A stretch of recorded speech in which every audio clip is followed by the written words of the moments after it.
I'm ready. All right, everybody, welcome to Virtual Bourbon. We are back with Courtney Cantrell's famous bartender hack series. So these are always fun. Courtney, how are you doing? I'm good, especially now that I know I'm famous. You are. Absolutely.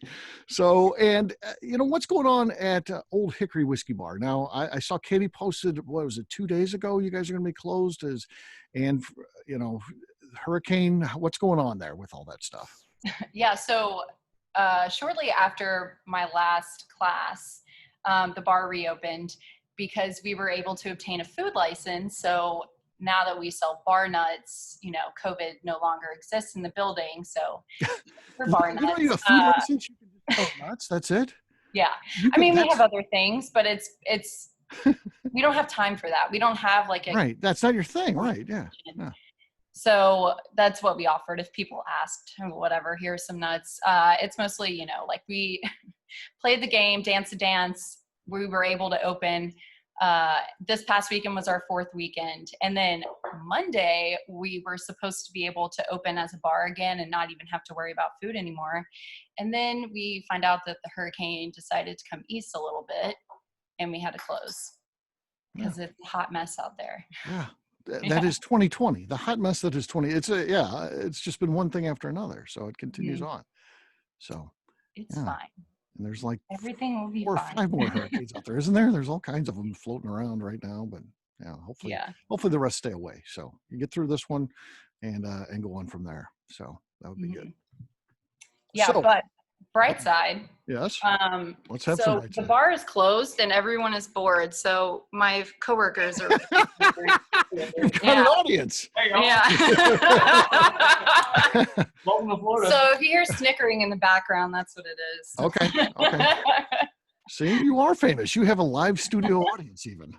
I got nobody. I'm just here by myself. So yeah. Okay.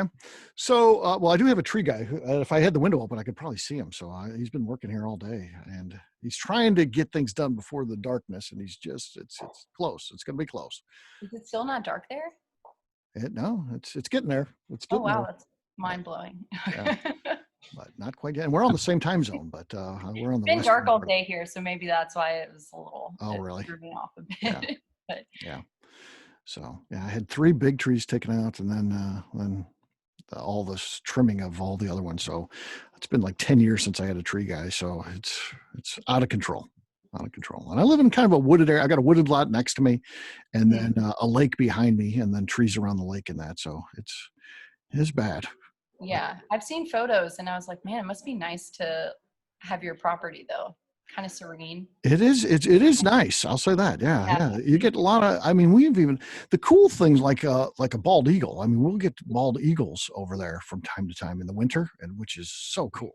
That never gets old. It never gets old. That's awesome. So, wow. Yeah. That's definitely the highlight. I mean, all the other stuff, deer and all that kind of stuff, all that's there. Egrets and all those are kind of cool. But yeah, the bald eagle is the king for sure when those show up. So. Yeah. But yes, we've got a fun event tonight. We've got 4 things that we're going to be going over, correct? Yes. So, and the first one, we kind of went with, a fall theme. We thought, and it's been mixed out there fall, for us in St. Louis, it's been summertime. It really hasn't gotten a break, though I understand later in the week, it's supposed to be finally get cooler a little bit. But other places, it's been everything from fall-like weather to winter weather. If you look at like Denver, where they had, all that snow and stuff. So weather's crazy right now. So depending on where folks are at, they may have had experienced some fall. So we thought we'd go with a nice fall group here. And the first one is definitely right in line with fall. It's we're going to talk a little bit about mulled wine syrup, correct? Yes. So I'm so excited about this one. I think it's my favorite ingredient and cocktail to come in this batch. It just turned out. Didn't I submit that one too, by the way? You did, yes. I hate to take credit, but I did throw that one out there. Yeah. I was like, oh, that's a great idea. Yeah. Because everyone's had mulled wine, but when you turn it into a syrup, which is so incredibly easy to do, there are so many more opportunities there for you to incorporate it into cocktails. So thank you, kind sir, for throwing that idea my way. See, sometimes I contribute a little bit, so I'm not just here, just the pretty face interviewing. I sometimes contribute. Yeah. But you do have a pretty face, so. somewhere underneath all that beard, baby. Yeah. I don't know. I haven't So, seen it in a while. yeah. So for the recipe for the mulled wine syrup itself, it's actually pretty simple. I began by toasting nutmeg, peppercorns, cardamom pods, which I brought with me because I feel like this is a lesser known spice, but they look like these little guys. Okay. Go through 5 of those in a pot with some star anise, which I also have, which is probably one of my favorite spices because it's so pretty. Yes. And smells so great. Star anise, and then some cloves. And I put those in a saucepan on their own for a couple of minutes over medium heat, and I just toasted them until you could smell it and it was a bit fragrant. And then from that point, you want to add a cup of dark brown sugar. I did 3, I believe it was 3. Yeah, 3 large orange peels, and then a whole bottle of red wine to the mixture, and like bring that to a boil and then turn it down to simmer for 40 minutes. So then from that point, you just turn it off, take it off of heat and let it cool and steep overnight. And then you can strain out all of those spices and the orange, and then you're left with your mulled wine syrup. Wow. Mm-hmm. Wow. Yeah. If you want to like stop after you toast the ingredients, just add the wine. So you don't make it into a syrup, you can do that, and then you have mulled wine. But I think the syrup is fun, and it makes a really pretty drink.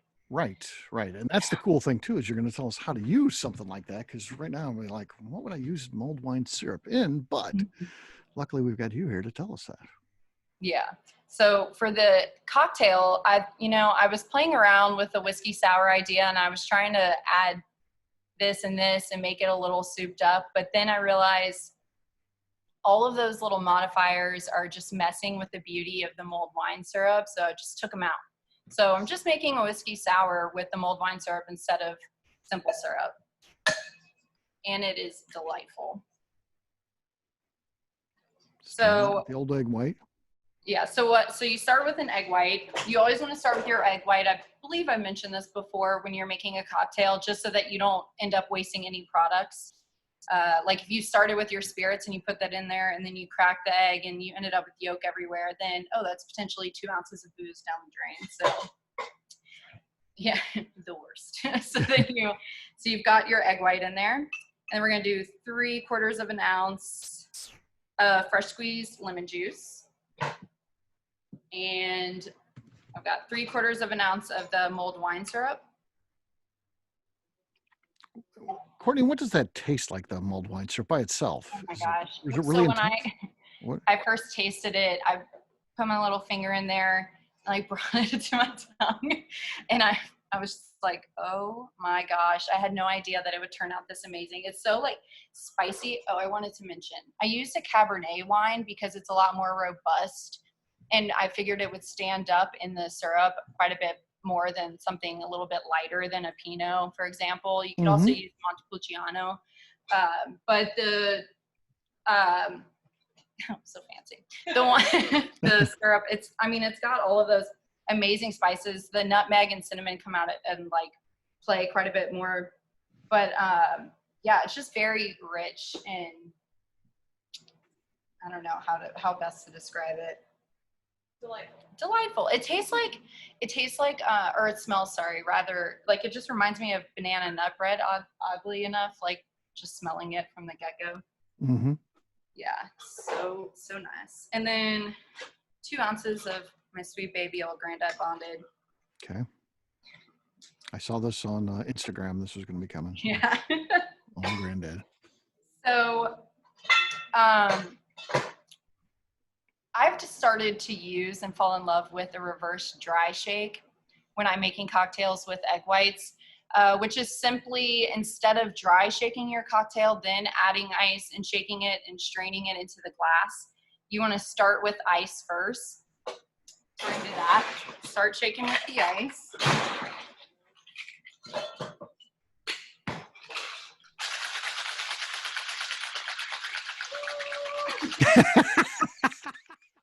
The crowd goes crazy. So I've got this one side of the tin here with the cocktail in it. I'm going to strain it into the other smaller tin. Yeah. And then you discard all of the ice and everything, and then you've got your cocktail here. Yep. You're just going to shake it dry. I like to do a nice hard shake to really get that egg white and the froth come out. Froth. And so then from here, you just pour it in. Oh, yeah. So then you're left. That looks great, Courtney. Yeah. Got something in my throat. We all got to get down there. Okay. Yeah. So then to garnish, I just went with a really simple star anise pod. Just throw it on there. Just looks really, really pretty. That beautiful purple color. Yep. And that's it. I mean, crowd pleaser. Take a sip, pass it down. There we go. Courtney, the applause sign was just too much, though. I think you overdid it with that. I paid them to do that. That's cool. So, and the drink itself, explain to us just a little bit of the experience of what it tastes like, the end product there, as you took that. So, I mean, it does have that classic tartness of a whiskey sour, but I went with Old Granddad. You could also, go with the rye, but the Old Granddad has a high rye, as we all know, so that it really plays well with the spices from the mulled wine syrup. If you like a sweeter whiskey sour, I would say go for an ounce of that mulled wine syrup, and that'll like come through quite a bit more. It's just, I don't know. I think the last class I said that buttered rum was some of my favorite stuff I've ever made, but I think the mulled wine syrup is now. Wow. Yeah, I've played around with quite a few different versions, but this one is. That is very cool. Very cool. All right. Next one on our list. I have no idea how you're going to do this. Porcini tincture? Yeah. How the heck are you going to be able to do this? Okay. So I had this cocktail on the menu here at Old Hickory a few menus ago. I think it was actually about a year ago.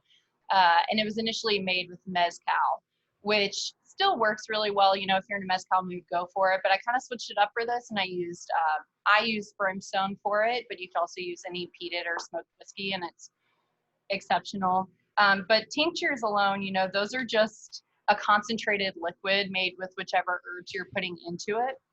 So I went with porcini mushrooms, and I chose porcinis especially for their nuttiness and how earthy they are. But also I used dried mushrooms, because when you use dried mushrooms, you're eliminating the moisture that already comes in mushrooms, which can kind of cloud the taste a little bit, and you won't get quite as concentrated of a flavor as if you use the dried mushrooms. Very cool. Yeah, but the porcini tincture, all it is dried porcini mushrooms, which you can find in most like health food stores, or you can get them on Amazon. The package I got was pretty large, and it was only like $10. Obviously, there's some missing from this. So it's not like super costly for a package of those, and it'll last you a really long time. And it's shelf stable because it's made with Everclear. So that sucker's not going bad anytime soon. St. Louis's own Everclear. Okay. We like to put in those St. Louis plugs whenever we can. So yes. Tell me a little bit, because again, I am very green when it comes to cocktail culture and all that kind of stuff. Tincture. What exactly is a tincture? I see this like Jackie's ICANN has some, and one's called a tincture, but I don't even know what that is versus what's in the other bottles. Yeah. So, like I said, it's just a very concentrated flavor that is pulled out with a high proof alcohol. You could also use apple cider vinegar if you want to make a non-alcoholic version for whichever reason. But similarly to how bitters add flavor from small amount to a cocktail, tinctures can do that. That's kind of the same approach then. It's concentrated, just like a bitters. If you try to drink it straight, it's like that's too much. But yes. Okay. So to make the tincture, again, it's just super, super simple. So you're going to fill up whichever jar you have. Like I said, this will last a really long time. So I wouldn't make too much of it unless, and you don't need much in the cocktails unless you want it for the rest of your life.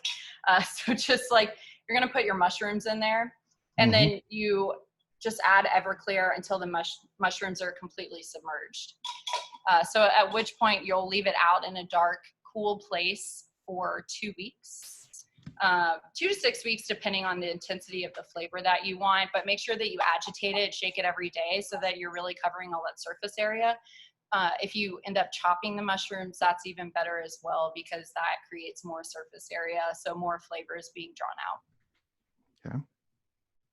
So that's it. If you have a sous vide, like we talked about the last weekend, the last class, then obviously you can throw this in there at 165 for like an hour and a half, 2 hours, and that process will go obviously much quicker than 2 to 6 weeks. So, so Courtney, if I made that, and I did make more, and I thought, I'm going to be making these cocktails regularly, or I have people over. Do I remove the mushrooms and put it in a different container then? I would start with a new batch of mushrooms. I wouldn't reuse them because all that flavor is drawn out of there. Okay, gotcha. All right. Great question though. I didn't even consider that. So, should we talk about the cocktail itself? Yes. What cocktail goes with this now? So, I called this Front Porcini Chillin' because it's a slow sipper that you just like take outside with you, hang out, and then catch like a beautiful little buzz. Okay. So, start with a mixing glass here in front of you.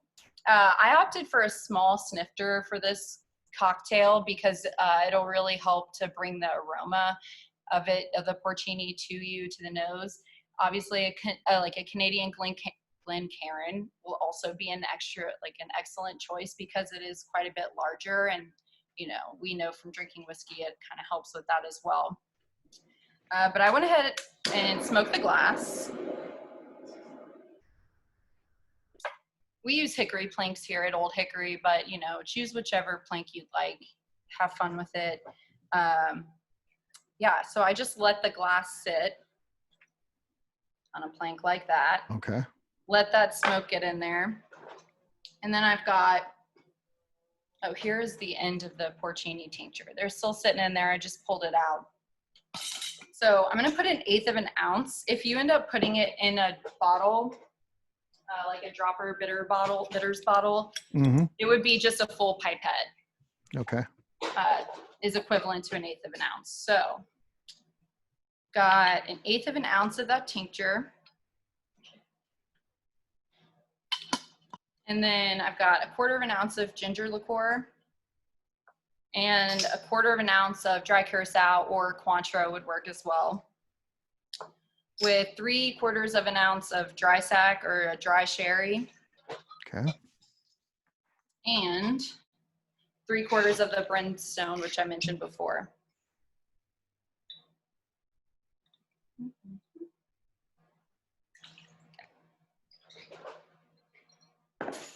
So we're going to give that a nice stir.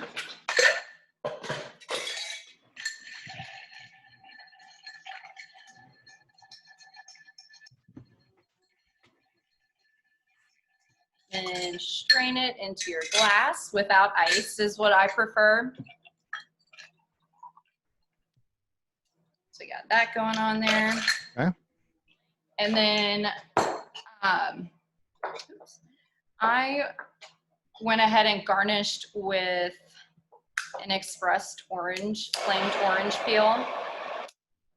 So I just hit the orange with the little butane torch and then hold the flame. This is how I always try to explain to people, but I don't know how best to do. So hold the flame over the glass like that, and then you're going to, if you can keep it in your hands, take the peel in the other one, and just kind of like make it spritz over the flame. Okay. If that makes sense. So yeah, and then take the orange peel and just make it go around the little glass like that. Yep. And then I cut strips of the orange and just throw them in the glass, make a little X, and that's it. Yeah. Thank you. Thank you.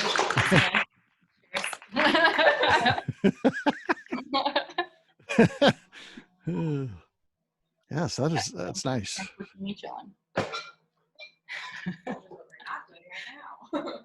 Should we go for crowd reactions? Crowd reactions, yes.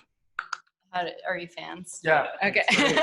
I'm not usually a fan of mushrooms either, but excellent balance. Yeah, I found that whenever, I think the fact that it's a porcini or just any mushroom tincture in general kind of throws people off a little bit. But like I said, the porcinis just add like a subtle note of earthiness and nuttiness to it. So okay. Tell your guests if you're making it for, party or whatever, don't be afraid. Try it, get adventurous. It's going to be okay. You will survive. And we'll probably end up enjoying the cocktail as well. So it's super easy to make, y'all. And it's one of those that you really like, it comes off a lot more elegant and like difficult than it really is. So, Yep, that's all. Okay. Next up, this was a request last time for one of our participants, the Amaro, to do something with that. And you came up with an Amaro punch, correct? Yes. So. Which is also turned out really great. I'm just like so. You were on fire. So it came across a book all about punch, and they have the history, like the origin of it in there, and just broke down, like gave you a bunch of old school recipes. So I had a lot of information to draw off of here. I thought it was pretty interesting, the history of punches and where they came from. So back in the 17th century, men that were working on the ships for the British East India Company were really into beer. So they were drinking beer, like 10 pints of beer a day. And okay. Yeah, so by the I've been there, yeah, but not on the regular, though. No shade, I've been there, I've done that. Like, I get you, but by the time you're stocking your ship with beer, by the time you get out to the middle of the ocean where it's warm, it's gone. The beer has now gone rancid and flat. So it just wasn't serving its purpose anymore.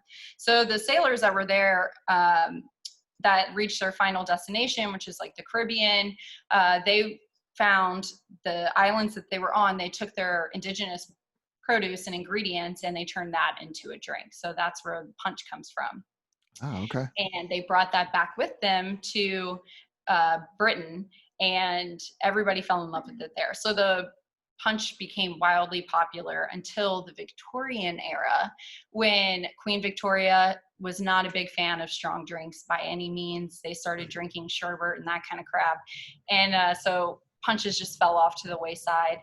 But thanks to bartenders in New York and San Francisco in the early 2000s, recipes were revitalized and the punch is back, baby. Yes, it is. It definitely is.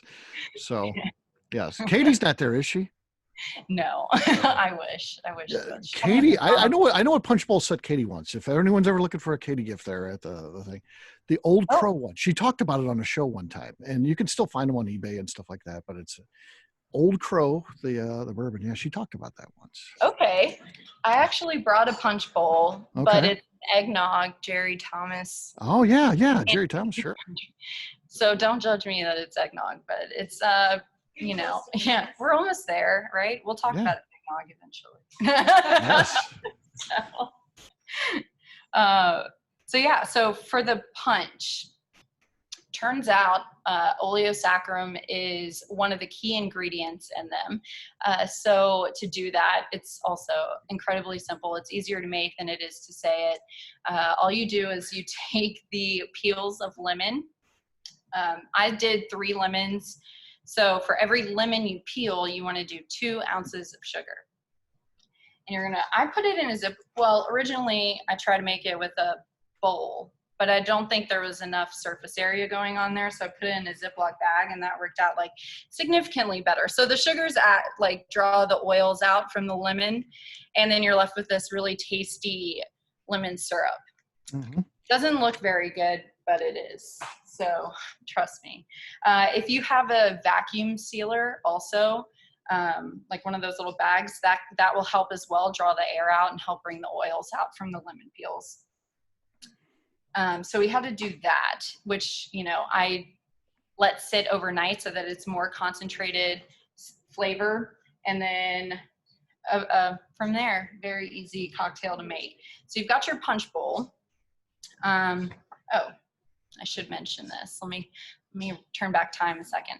So the classic punch recipe is 1 of sour, 2 of sweet, 3 of strong, 4 of weak, which is basically just the proportions that you use. So 1 of sour, for example, like that would be either lemon or lime juice. You're gonna have 2 of sweet, so your oleo saccharum. 3 of strong is whichever spirits you choose to use. So 3 parts spirits. You can blend it up, do different rums. You could do brandy. You could do Victavia or Rock, which is very well known in the punch world. And then 4 of weak is just going to be water to dilute it. So I made a drink with that, and I was just like, you know, that really doesn't follow modern cocktail guidelines. So I switched it up a little bit on y'all.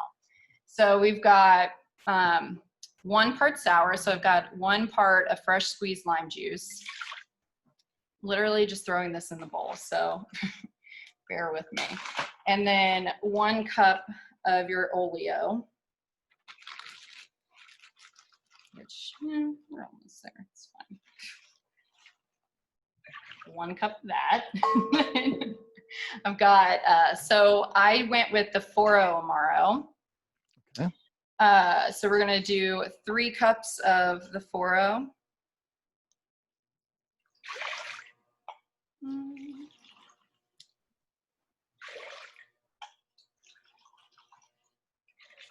And then I also was like, let me pay homage to the rum aspect, and I've got Plantation Overproof. It is a high proof rum, but it's incredibly tasty as well, so I love using it in cocktails. And we're gonna do 1 cup of that. Studio audience is going to be glad they showed up today. Yeah. This is So, yeah, this is good. It's in there. That's a cup. Okay. So, so the question is, you know, how many people does this serve?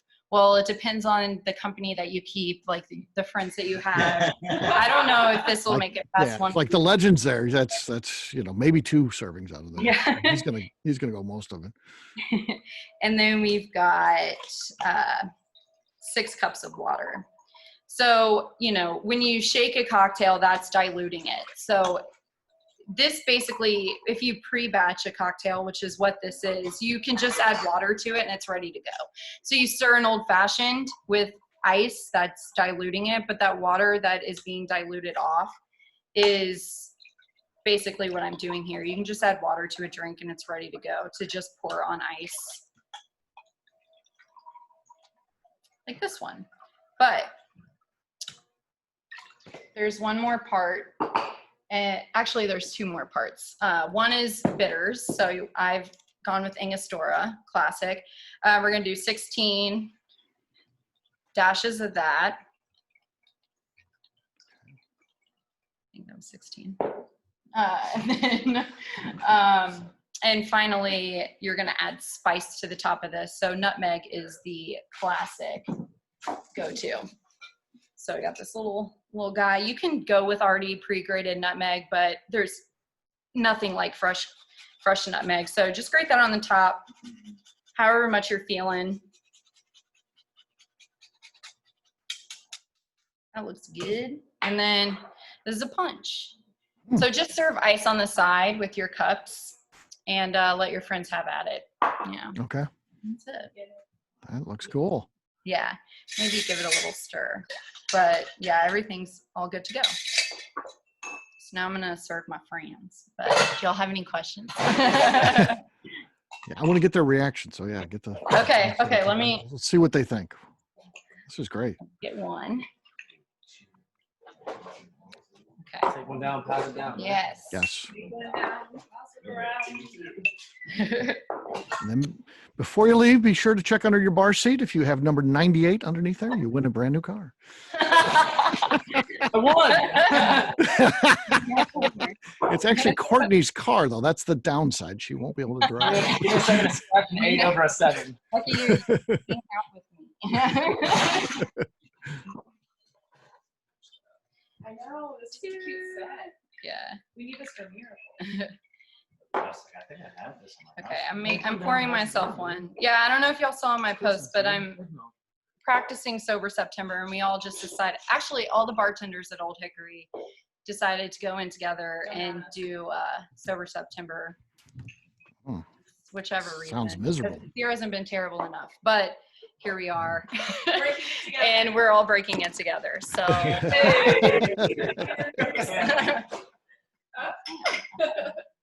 Thanks, Coco. Oh yeah. That's the life. Yeah. I'll take 2. Yeah. Have the bowl.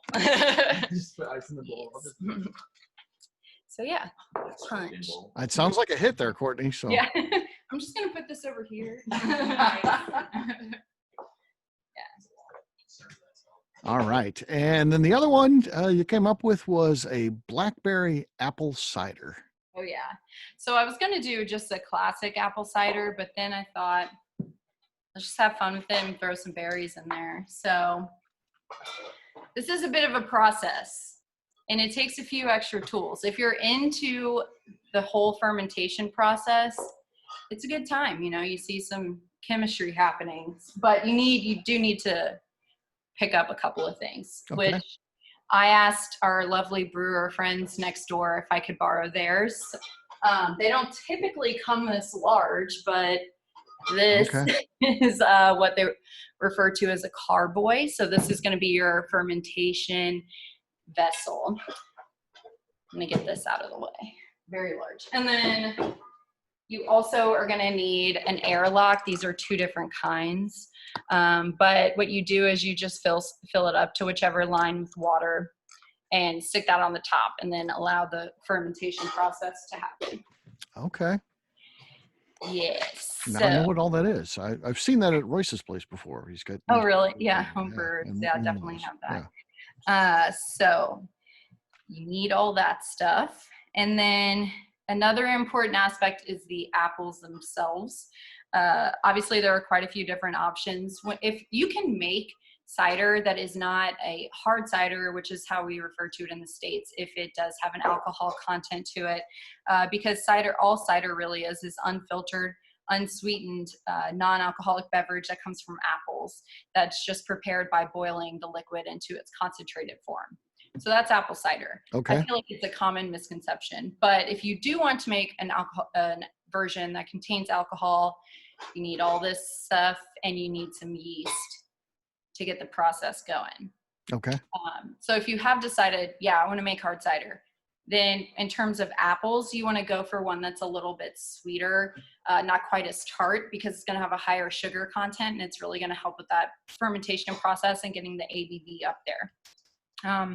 So red delicious, yellow delicious, those are great options. Jonathan apples, those are medium, crisp, and tart. And then Granny Smith apples, we all know, are like smaller size. Those are tart as well. Honey Crisp are really great options. They do have a bit of tartness to it, but they're not quite as sweet, but they provide like a really excellent flavor. So you can choose to go with all sweet apples if you want. You can do, 3 to 2 sweet tart, just play around with apples and do a blend if you want to as well. But you do need to make 1 gallon of cider. You need 16 pounds of apples. Wow. So it takes a little bit. 16 pounds of Honeycrisp would be, that'd be pricey too. Those are, yeah. I love those apples, but they can be expensive. Yeah. I think it just, it definitely depends on where you are, where you're getting them. If you're, sourcing them from an orchard or buying them from a like Walmart. Grocery store. Yeah. Yeah. But Costco, some would say in here. Oh yeah, that's great as well. Yeah. I wish we had one. I miss Costco so much. Oh, you should be happy. I don't like Costco. It's a what? It's a beautiful place. No. So yeah, you've got your apples. So what you want to do is you start by making a cider itself. Okay. So what you're going to do is you're going to clean the apples, scrub all that wax off of there, cut the bruises off if there are any, and take the stems off. You're going to cut those into quarters, throw them in a pot or 2, and then you're going to take half a cup of packed brown sugar, 4 cinnamon sticks, tablespoon of ground allspice and half of an orange cut in half, and then a teaspoon of cloves and 1 teaspoon of nutmeg. Oh, sorry, 1 whole nutmeg. You're gonna put that all in the pot together. To get the ground allspice, I took allspice berries, and I took the nutmeg as well, and I put both of those into a spice blender and kind of chopped it up quite a bit so that you could get more surface area like we talked about before. Throw that in the pot, cut up, and you're gonna cover the apples in your pot with 2 inches of water. So you're gonna bring it to a boil, immediately reduce it to the heat to a simmer, and you're gonna let that go for 2 hours. And make sure that it's covered as well. So then you stop that, take the oranges out, and then let it cook for another hour longer, uncovered. And then you have your cider. So you have the cider, but you want to strain out the apples, with like cheesecloth. So if this is cheesecloth, you put your apples in there, and you're gonna, you get it, and you just squeeze and squeeze and get all the juices out. And then what's the juice that comes out? That's your cider. Okay. So there you are. Next step, you want to make a starter. So, oh, I forgot my yeast. So you can buy these little packets of yeast at a lot of like brew shops. You can get them online as well, but yeah, they just come in little packets. They're incredibly affordable, like 50 cents to $1, depending on which kind that you get. You can play around with them as well because there are so many different types. I just went with I actually used a wine yeast for this one just to see how it turned out, because I was like, oh, I'm using berries. Well, sounds like it'll be good. And it turned out pretty okay, but yeah, you can choose whichever yeast you want. And then, so you take 1/8 of your package of yeast and put that in a jar, whichever size jar, with some of the cider that you made. And you're gonna let that sit let it sit overnight after you shake it for 5 to 10 seconds. So that gets your yeast going, the fermentation process kind of started a little bit. When you see bubbling in the jar, you're gonna like pull a little bit so that some of that pressure releases, and just reseal it, and keep it in the fridge for up to 1 to 2 hours before you actually start your cider making process. So definitely make sure to sterilize your container by just putting a little capful of bleach in there with some water, and let that sit for a couple of hours, like while you're boiling your apples, and then strain it out and rinse thoroughly with cold water, because cold water is going to draw that bleach out better than hot water will. So let that rinse. I did it like 3 or 4 times just to be safe.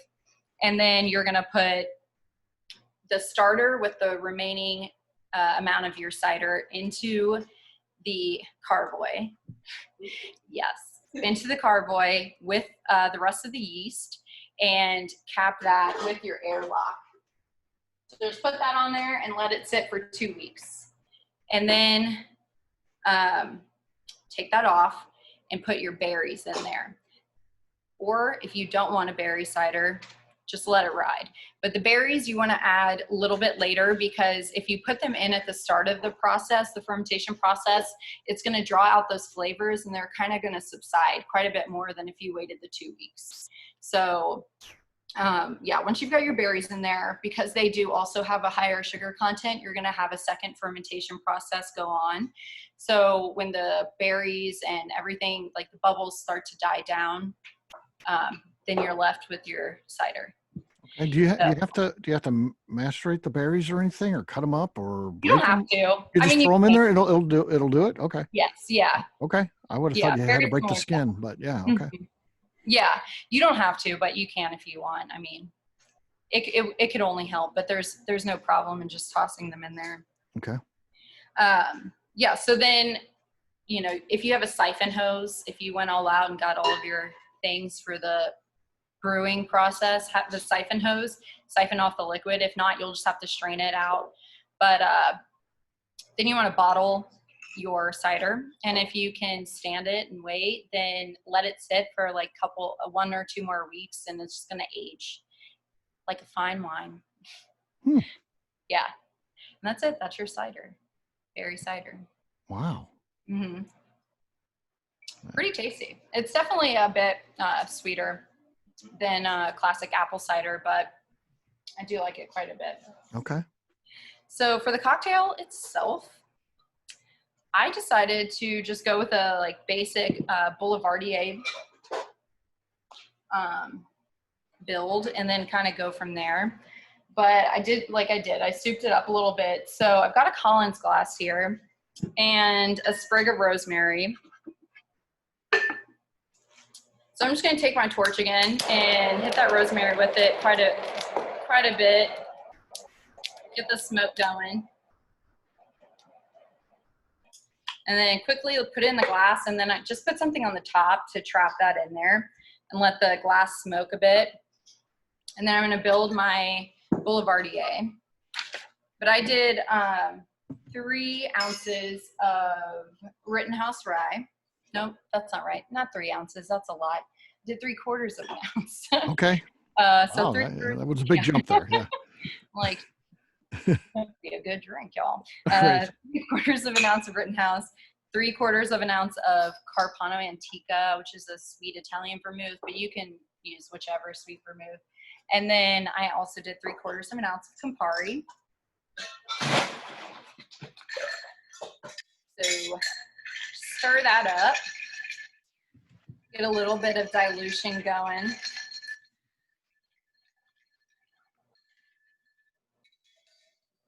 And then so I take my Collins glass. I'm going to take this, put it aside, and then strain your drink into the Collins glass. And add some ice to that.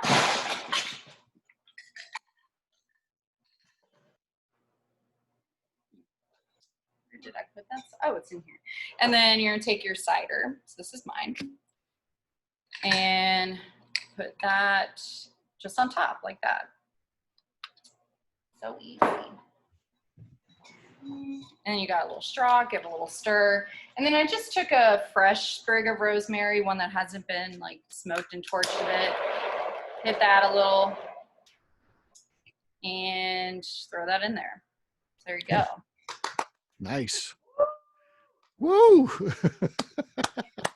Yeah. Yeah.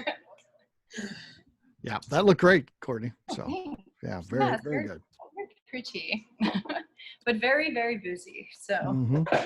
yeah, good for a hard day after a hard day's work. Yeah, absolutely. How and that cider, it'll age and change just in a glass jar, even. Yeah, Okay. pretty hard to believe, but I guess things just get like the more time they spend together in that bottle, just the more well acquainted they get. They start having fun with each other, and the flavor is just like so much more like present for us in your face. Yeah. Cool. But for bottling, if you can get those bottles that have the like swivel cap that you can kind of lock on the top, like I don't know how well I'm describing that, but Yeah, swing tops. yeah, those are really good choices for bottles. Okay. Cool. Yeah. Well, Courtney, as always, awesome job. You brought it tonight, and yeah, really cool. But we always like to leave time here to answer questions. Okay. What I'm ready. questions does it could be about these? Of course, we've got very many of these folks participate in the cocktail contest. Maybe they want some tips. Yeah. Dave's going to have Adina leave the room, and then he wants all the good tips since they're competing against each other now. Don't sneak around in the kitchen. First tip. Seriously, what do you guys want to know? Anything? I'm an open book. There you go. Are you gonna post the all the instructions for making the cider? Yes, that's all included. And matter of fact, I set that to go. Courtney was on top of it. She had a great month. It's done. And I said it in the email, it'll come out at 8:30 my time. Are you guys East at 9:30? So about 37 minutes from now, it's scheduled, Awesome. it's scheduled to come out. Yeah. Also, if you, oh, sorry. Go ahead. If you're ever watching a class and you don't necessarily think of a question now, or like you're looking over the recipes and how to go through the ingredients and you can't recall, or something doesn't make sense, or a question strikes you, like you can also feel free to reach out to me. And I can try to better clarify things, help you out a bit. Or, you know, even outside of what we've done here, if you have any cocktail questions at all, like I'm here to help. Secret weapon, yes. Yeah. Yeah. Of course, yeah. She's on just under your name, which is always easy to find. But of course, you're in our group too. So you're in the club group. Yes. So that's probably the easiest way to track you down, because all these folks are in that group. So Yeah. I got to try the tincture. I've got a bunch of porcinis around. Do you think it would work with high proof vodka or rather than the Everclear? Yeah, so I recommend Everclear just because it's quite a bit more affordable than high proof vodka, but definitely high proof vodka works as well. Around here, it's actually the other way around. Everclear is really expensive in Illinois. No, It's the not. taxes, I think, or something crazy. It's not. I bought Well, really expensive. No, it's not. A fifth of Seagram's 100 proof for like $8 though at the Well, right. grocery store. Oh yeah, go for it. Yeah, They'll definitely. I mean, for infusions and stuff with the 100 proof. Yeah. you could use any high proof spirit. Okay. I just find that when you're making a tincture and you want that one concentrated flavor from whichever herbs or herb, you know, singular, that you're using, the flavor of the spirit won't compromise the flavor of what you're using. So if you want to play around and get a little funky, you can totally use other high proof spirits as well. What other things could you use besides a porcini? What else can you use to make a tincture? So, I mean, I know like oregano is really big in the health world, oregano oil, tinctures, any sort of, it's endless really. I mean, you could do any sort of herb. If you want to copy Old Foe's salt and pepper tincture, there's recipes online. Yes. Thank you. How would you do that based on that? How would that even work? I don't even know. I would do like peppercorns. Okay. And maybe like a large like grain like kosher salt, or that Malden like we talked about last time would be really nice as well. Okay. Or salt, pink Himalayan salt, that would be nice. Yeah. Okay. Interesting. Yeah. But I mean, yeah, you could do so. I mean, you could do dandelions. You could do literally like anything you can pick up that's edible in the ground. You could use to make a tincture. It's super easy. So yeah, I'd say experiment. Let me know what you come up with, because I'm intrigued. I'm interested. I want to know. That's cool. What else? On the punch, you talked about 1 sour, 2 sweet, 3 strong, 4 weak. When you were going through that, is that like the standard ratios that you're using to make a punch? Is that what you meant? Yes. Standard ratios for just the original Caribbean style punch recipes. Okay. That's what they did. But like I said, I tweaked it a little bit for 1 to 1 to 4 to 6, because that tends to play a little bit better together now. Whereas, you know, like if you go out to a bar and you get a cocktail, like that's more similar to those standards than back then. Okay. Very cool. What else do you guys need to know? Any suggestions too for November? So November, we're definitely getting into the cooler weather. Thanksgiving. October. Oh, I skipped a month. Yeah. October. Yeah. I was Sorry. like, wait a second. Yes, we talked a little bit about the October. We did. We talked about November, but I really want to do just like all Halloween themed. All I Halloween don't know themed. how y'all feel about it, but I'm like, Yes, let's go Halloween themed. I want to get everybody ready for a Halloween themed party that they're throwing at their house. Okay. So I don't think you'll get any complaints there. I think that's a good one. okay. That's real good. I'm excited about it. Yeah. Okay. Yeah. That sounds great. Can you teach us how to make a drink with the smoke coming out of it, like on the Addams Family? Yeah. If I can, if I can find dry ice somewhere, we're doing it. I've made that before, so. And can you do that before October 15th so I can submit it in the cocktail contest? Okay. No, no, you can't, If, Kevin. if it's not fire, Come on, Adina. it's We- frozen. We've got that now. That's the Burn thing it, that we're freeze sent. We're sent Courtney that today. It's called the Fog Hat Smoker. Literally Okay. sits on top. It's like a circle. And then I haven't seen one of these myself. I saw a demonstration. The CEO of the company came on and showed me how it works. And in the circle, then in the middle, there's like a mesh holder, almost like it would look like a tea thing where you'd put like tea at the top. And you put this tinder in there, and they've got like 6 different types of wood that you can use, and you can mix them up and experiment. But then you torch that, and that smoke cascades down, as opposed to like you've got it on the glass and put it on top. It cascades down, and then it stays in there. It sits in there. The guy had a drink, and it looked like the Addams Family. That smoke stayed in that glass. He's drinking it, just to show me, and it was pretty cool. He had How like much a is wine it? glass.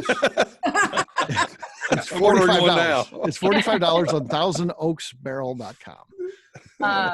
Yeah, after we talked about it and I looked up, I was actually very, very excited to get that product and play around with it, because Yes. I haven't seen anything like that either. Like we use the planks here.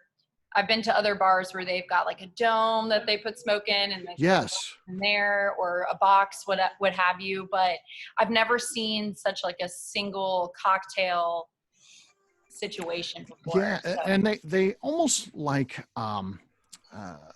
I don't know, what are those real strong mints, curiously strong mints? Why am I forgetting the name?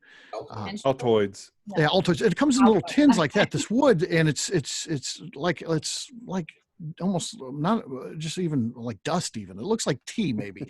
That's what it's like. And the guy was just excited. He's like, "This is our newest thing. This thing's going to be huge."